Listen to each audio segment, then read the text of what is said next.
Programa Diálogo Cósmico, Namastê. Pessoal da TV Cidade, canal 21, lá de São Tomé das Letras, Namastê. Quem me assiste nas reprises que eu ponho na YouTube, Namastê. É sempre um prazer estar aqui com vocês. E hoje eu vou falar sobre a parte 3 da minha autobiografia ufológica, né? Já que o meu livro nunca foi publicado de fato, então eu estou deixando esse legado, que é a minha história para quem quiser ouvir. Eu lembro que uma vez, agora voltando às histórias, né? Eu colhi muitas histórias lá em São Pedro, entende? Por exemplo, teve uma vez que eu fui ameaçado por uma bola de fogo. Veio uma bola de fogo na casa que eu tava na casa ali no alto do morro, uma casa bonita, e apareceu uma bola de fogo que fez, né? Acompanhou a parede, veio. E a casa tinha 3 muros, e a casa ao fundo, e ela fez aquela contorno e fez tuf, tuf, tuf em linha reta e depois subiu, como um modo de dizer que eu estava sendo observado, né? Eu fiquei muito assustado naquele dia, entrei correndo, porque a bola realmente soltava labaredas. Era uma coisa muito assustadora. Mas em compensação, essas bolas também curam, porque existe um morador da cidade que já faleceu, que morador mesmo da cidade de São Pedro, que ele estava com problema na retina e o médico disse que ele ia acabar eventualmente cego, tipo glaucoma, alguma retinopatia séria assim. E ele estava olhando para cima e rezando, né, para ser curado e tal, porque realmente era só um milagre que ia resolver aquilo. E aí nesse dia ele finalmente apareceu a bola, ele já estava com a visão comprometida, a bola abaixou, pelo menos acho que era um olho que estava comprometido, eu não me lembro muito bem da história, também não anotei todos esses detalhes, e daí de repente a bola soltou um raio de luz na cara dele, ele falou: pronto, agora eu estou cego de vez. No dia seguinte, quando ele acordou, ele estava completamente curado, né? O oftalmo não sabia o que era aquilo, né? Mas se aconteceu, aconteceu, é remissão, né? A ciência fala, bom, remissão é remissão, né? Depois teve também, por exemplo, um outro caso, assim, eu vi muitos avistamentos, entendeu? Eu via coisas em forma de pílula, assim, mais assim, ovaladas, que às vezes elas faziam movimentos assim, um pouco em Z, né? Muito rápido, mas assim, movimentos que não eram retilíneos, né? Então, para mostrar que não era mesmo meteoro. Já vi informação, 5 bolinhas, eu chamei aquilo de dia do colar de pérolas, né? Porque eu vi 5 bolinhas passando, entendeu? Era animado o negócio mesmo, é animado. Uma vez eu lembro que tinham uma vez a Roseli, que era minha sócia de ufologia, né? Aliás, minha mestra, né? Teve um desentendimento com uma dos membros lá. Bom, posso dizer, bom, não importa. E aí as duas não vieram me pegar para fazer vigília. E eu fiquei um dia inteiro, uma noite inteira no terraço daquela casa que eu tava, rural. E falei assim, bom, o jeito é fazer vigília, sentei na volta da piscina e fiquei. E foi o dia mais forte da minha vida, né? Passou UFO em pencas, passou um em cima da estrada, verde, imenso, passou em outras coisas, em outras cores, fazendo rotas malucas. Parece que eles têm um certo senso de humor. Eles me deram um prêmio de consolação, que eu chamo de noite feliz. Eu nunca vi tanto UFO na minha vida, como se dissesse, você nem precisa delas, você faz a sua coisa. Até porque a gente tem que cortar o cordão umbilical, porque depois a Roseli não quis mais fazer, entendeu? A outra moça com quem ela se desentendeu também não quis mais fazer, e eu tô por mim. Hoje em dia eu vou em hotel rural e faço, porque não tem o que fazer, né? Eu não quero mais ter grupo, porque realmente grupo não quer, outro dia não quer, hoje eu não posso, minha esposa, meu cachorro, todo mundo tem um monte de mil problemas. As pessoas não costumam reservar o seu melhor tempo para isso. Agora, uma coisa que aconteceu, né? vamos voltar aqui no livro, mais tipicamente, foi que a última vez, é engraçado como eles pontuam, né? A última vez, uma das últimas vezes que eu fiz vigília com a Rose, a gente viu um negócio magnífico. E eu senti que aquilo era uma despedida, entendeu? Lá pelos 4 ou 5 anos de vigília, eu já tinha... Isso vai ser... sai um pouco da cronometria, porque seria depois de eu ter sido abduzido pelos Greys. Eu lembro que uma das últimas vezes que a gente fez, agora mais recentemente, aí 2012, 2011, que a gente continuou, mas em menos intensidade depois. A gente estava uma noite na mata e apareceu uma sonda luminosa, uma luz, né, no gramado. Na gramado do pasto. Tinha um pasto que tem as vacas, um pasto raso. Tipo o gramado do Ibirapuera, um pasto muito raso, e de repente acendeu uma luz como se fosse uma luz de uma lanterna. Só que essa luz de lanterna andava que nem um rato pelo pasto e subiu numa árvore, que existia uma pequena árvore morta, assim, meio seca, e ele começou a jogar a luz dele, com um facho de luz, assim, como se fosse um holofote, né, para os galhos, né? E ela ficava assim, tuf, tuf, tuf, tuf, tuf, tuf, tuf, tuf. E aí a gente ficou tão pasmo com aquilo ficou tão lindo. E ela falou assim, será que se a gente desligar a câmera ele para de fazer, né? Então a gente resolveu não filmar. Isso não foi filmado, né? Isso não foi filmado naquela que a gente sabe que os ETs geralmente vão embora, né? E eu nunca tinha visto uma sonda ufológica tão de perto. Aquilo devia estar a menos de 3 metros de distância, né? Só não foi pra cima da gente, entendeu? Não jogou a luz em cima da gente, mas jogou em cima da árvore. E foi uma coisa que, assim, se eu tinha alguma dúvida de se eu vi alguma coisa anormal ali, entendeu? Era pra não ter dúvida nunca mais, porque nada acende lanterna que anda que nem rato no campo, entendeu? Não existe vagalume, não existe cobra, não existe rato luminoso, entendeu? Porque ele fazia a trajetória de rato e brilhava como uma luz de lanterna. Brilhava como uma lanterna, mas num lugar totalmente fora de contexto, né? Bom, aí esse foi o nosso último dia que a gente viu alguma coisa bacana, e depois disso ela começou a se cansar e se interessar, se cansar das confusões todas, dos encontros e tudo mais. Começou a se dedicar mais aos cavalos, à montaria. Ela para mim, ela não precisa de mim para fazer vigília, ela mora numa área rural, é só olhar para fora, entendeu? Quisera eu ter uma casa dela, eu acho uma pessoa privilegiada por ter essa possibilidade, né? Entendeu? Outra coisa que aconteceu muito bacana nesses anos, vamos voltar no tempo para julho de 2005, foi uma foto orb. Quem não sabe o que é foto orb? Foto orb é quando você bate a esmo. Por exemplo, isso aqui é uma foto orb. Você bate a esmo com flash no escuro e as partículas de poeira formam desenhos, né? O seu Tata Noronha, por exemplo, lá de São Tomé, tem uma foto do São Germain, né? Que um homem barbudo dentro de uma dessas orbes, né? Quer dizer, parece que os seres espirituais conseguem desenhar com essas micropartículas de poeira. E eu, assim, numa noite, eu estava assim, muito ansioso para ver os Greys. Eu falava assim, nossa, como eu gostaria de ver um ser em carne e osso, né?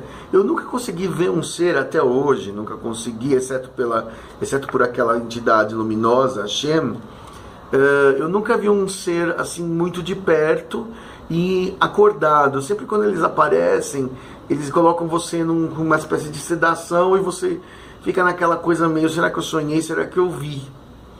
Entendeu? Infelizmente esse é o procedimento standard deles e é assim mesmo que é. Então, eu nunca consegui ver e eu ficava pedindo mentalmente, poxa, deixa eu ver. E eu lá batendo nos orbes assim, eu tinha uma DSC-32 da Sony, que era uma câmera mais grossa assim, E ela era muito boa para tirar orbe. Inclusive ela parou de funcionar recentemente. Eu não consegui consertar. Ainda a pilha, entendeu? Era uma coisa muito antiga. Ela é de 2002, né? Quer dizer, ela tem 15 anos aí. Mas ela era muito boa nesse negócio. E uma hora que eu tirei o orbe, ainda era se você tinha que fazer, ela tirava, ela demorava. Era muito... Se fosse hoje, seria muito... qualquer câmera de celular faz 10 vezes o que ela faz. Mas, por exemplo, aí eu batia e olhava. Quando eu batia, saiu o orbe, olhava, sai vermelhinho, sai amarelinho, sai verdinho, vai bonitinho e tal.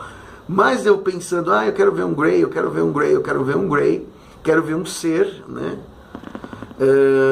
De repente me veio uma que eu fiquei com os cabelos em pé. Foi essa aqui, entendeu? Onde eu vejo uma cabeça. Eu particularmente vejo claramente, né? Uma cabeça de um Grey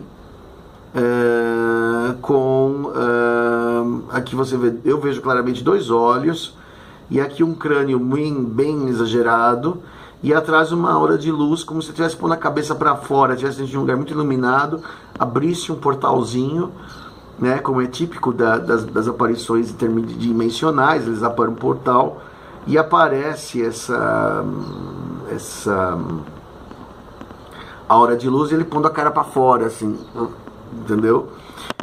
Até eu mostrei isso pra Roseli, ela falou assim, isso é um orbe normal e Grey não tem biquinho. Eu falei assim, pô, quer dizer que é um Grey típico, né? Pode ser um outro ser, entende? Mas o fato é que é um negócio muito esquisito, entendeu? E eu gosto muito dessa foto. Eu considero essa foto um presente porque eu sei que ela foi tirada numa hora que eu estava pensando nesse assunto. Quer dizer, alguns espíritas dizem que alguns médiuns conseguem desenhar na fotografia também, né? Plasmar na fotografia. Então seria a minha própria mente plasmando isso, entendeu? Sabe-se lá. Mas eu fiquei exultante, tenho amor demais essa foto. Agora, não vamos confundir esta foto com esta foto. Por exemplo, as pessoas falam assim, mas é essa aqui. A Shem, essa foto aqui era uma coisa luminosa, que eu tirei sem flash, isso é muito importante falar. Ou seja, o ser era luminoso em si, né? Tanto que não aparece o campo, não aparece o horizonte, não aparece nada, porque não tinha flash. Então fica no fundo preto total, porque não tinha flash. Se eu colocasse o flash, você poderia dizer que é uma foto casual, que é um grão de poeira, um galho que ficou iluminado, mas não é. Agora, nesse caso aqui, você tem uma coisa que surgiu com um flash e é um efeito óptico, tá? A gente sabe que as fotografias aparecem um monte de bolas e círculos e tal. Gente que fica fotografando o sol e sai outro planeta, eu falo assim, gente, isso aí é reflexo, né? As câmeras digitais não são perfeitas, elas não filtram, né? Principalmente as mais antigas, né? Então isso aqui é uma foto orbe, tá? Para quem fica bem registrado, para quem quiser me difamar, falar que eu tô inventando. Não, isso é uma foto orbe. Eu nunca estou dizendo que isso é uma foto de um ser material, tá bom? Aí o que aconteceu é que depois desse tempo a gente começou a se afastar um pouco por uma série de contingências de horário e tudo mais, né? Mas eu ainda tive, assim, eu vou dizer que eu fiz com ela de 2005 a 2012, até quando a minha mãe começou a ficar muito doente e a minha vida começou a ficar muito atrapalhada, né? Um evento marcante dessa época foi a história da Dona Diva. Ela, a Dona Diva, que era uma senhora já falecida, que me recebia lá em São Pedro, uma senhora muito legal. E ela tinha um costume estranho de fechar portas e janelas, dizendo que entravam pessoas à noite na casa, e todo mundo achava que era coisa da idade, mas não era coisa da idade, é que realmente entravam presenças. O que ela chamava de pessoas provavelmente eram seres, né? Vamos dizer... Bom, sei lá o que ela viu, né? Espíritos, né? Ela era uma médium de mão cheia. E uma vez ela tava eu tava muitas vigílias não acontece nada, entende? Vamos dizer, 3/4 ou 4/5 das vigílias não acontece nada, absolutamente nada. E aí ela tava, foi em 2007, ela fala pra mim, ela fala pra mim que teve você fez uma boa observação. Eu falei assim, não vi nada, foi uma droga. Ela falou assim, você tá esperando o aparelho do outro mundo? É engraçado com essa simplicidade, né? Tá esperando o aparelho do outro mundo? Eu falei, tô sempre esperando o aparelho do outro mundo. Ela fala, fica aí que já passa. E eu tava no quintalzinho, era um quintalzinho assim, ela tava lá lavando roupa, depois cozinhando, no meio da madrugada, ela era meio notívaga que nem eu, ficava de madrugada cozinhando, cozinhando feijão, essas coisas, no meio de 2 da manhã. E aí eu lembro que era umas 11h40, meia-noite, já tinha sido uma noite totalmente inútil. E aí eu tava lá sentado, assim, naquele desalento, né? Assim, mais uma noite perdida, vi a gente disso aqui. De repente, no meio desse quintal, que era um quintal quadrado, assim, vamos supor, de 5x5, me passa uma coisa enorme que fechou quase metade, 3/4 da área do céu ali, verde, um verde limão, entende? Era um verde exatamente como esse aqui, vamos ver, eu tenho aqui uma coisinha, era um verde assim, um verde abacate, limão, um verde ácido, um disco, né? E ele tinha um rabo de fogo exatamente desta cor, essa cor de ferrugem. Até por essa camisa para mostrar verde, vocês visualizam um disco verde soltando labaredas muito longas. Eu diria que se o objeto parecia, eu tive a sensação de que estava baixo, vamos dizer 100 metros de altura, ele seria do tamanho de 2 daquela casa em que eu estava, e soltando um rabo de fogo que seria mais ou menos do tamanho de umas 2 quadras, assim, vamos supor, uns 200, 300 metros. Ele passou rápido, assim, né? Eu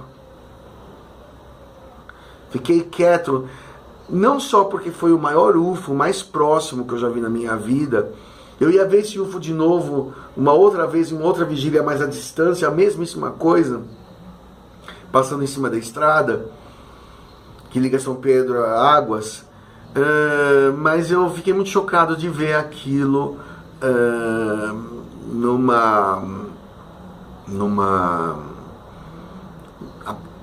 a conexão, né, do Nadia falar, espera aí que já vai passar, e ela sabia que ia passar. Ela faleceu, ela nunca me contou como que ela sabia, ou por que ela sabia, e eu não fui indiscreto de perguntar assim, como que ela sabia, né? Se eu soubesse que ela ia falecer tão rápido, eu teria perguntado assim, olha, como é que a senhora consegue saber se está presente um UFO ou não, né? Ela tinha uma conexão, ela tinha uma chipagem, isso foi pro túmulo com ela, ela foi cremada, entendeu? Eu fiquei muito chocado com essa história e foi realmente belíssima, né? Que Deus a tenha. Bom, pessoal, a segunda parte está resolvida, agora vamos para essa terceira parte, vamos para a quarta parte da minha autobiografia ufológica logo mais. Namastê.